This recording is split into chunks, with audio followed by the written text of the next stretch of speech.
పరువాలు కలవాలి తాపాలతో.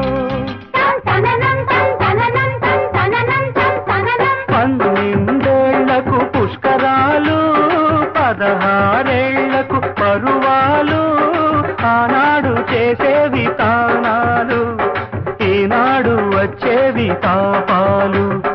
తాపాలు ఆరాలి తానాలతో పరువాలు కలవాలి తాపాలతో.